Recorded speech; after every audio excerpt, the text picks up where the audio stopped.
is Mustache Man 666 and I'm doing a deck profile on my Genesis deck. Let's start with the starting Vanguard. I'm using Witch of Prohibited Book Cinnamon because, well, putting cards into the soul is usually the whole point of this deck. Without soul, this deck doesn't work. And now the trigger lineup, I am running 12 criticals and 4 heals.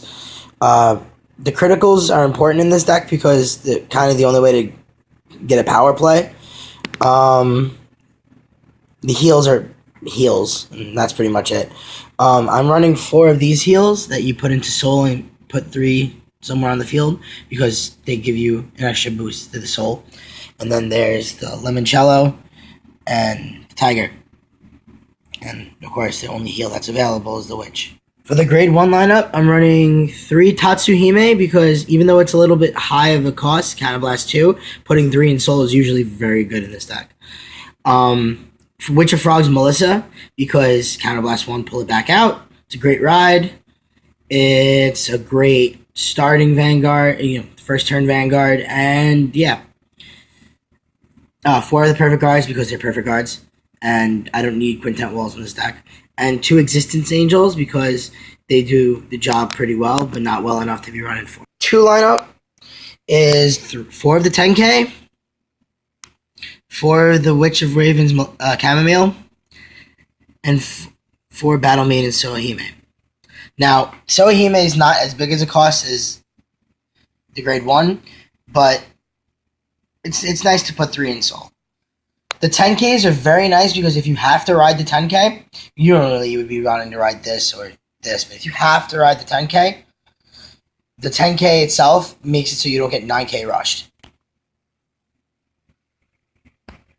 And now for the grade 3s. My break ride choice is Himiko because the soul charging when you attack. Himiko's 12K attacking, and of course Himiko's secondary ability, which is if you ride Himiko over Himiko, or even if you break ride the boss monster, you could Soul Blast 3 and draw a card, which is nice. Very simple, very straight to the point. And the other boss monster is Fortuna. Now Fortuna makes running 12 crit very, very, very powerful because you could Soul Blast 3 and restart one of your drive checks. So if you get a crit on the first one in a perfect guard or a grade 3 or whatever you get on the second one, you could keep going until you have that second crit. Now, normally what you would want to ride is, you're starting out with Cinnamon, and you go to Melissa, then you go to Chamomile, then you go to Himiko, and then Fortuna. Now, having these 2 in soul very easily makes it great when you have that Soul Blast option. You get a full column. Probably, in my opinion at least, the most powerful 12 crit deck because you get to start your stuff over. I mean, there's a lot of deck thinning, which is soul charging. There's no superior calling from the deck, but not like Royal Paladins. But at the same point in the matter, you're getting the ability to redo drive checks, which is great. The ability to redo drive checks is important because, again, you can go from having I drive checked the grade 3 to, look at that, I double critted. The problem with this deck is it doesn't really hit cross-ride numbers. 17 being the best at grade 2 and 18 only if you have a grade 3 as your rear guard.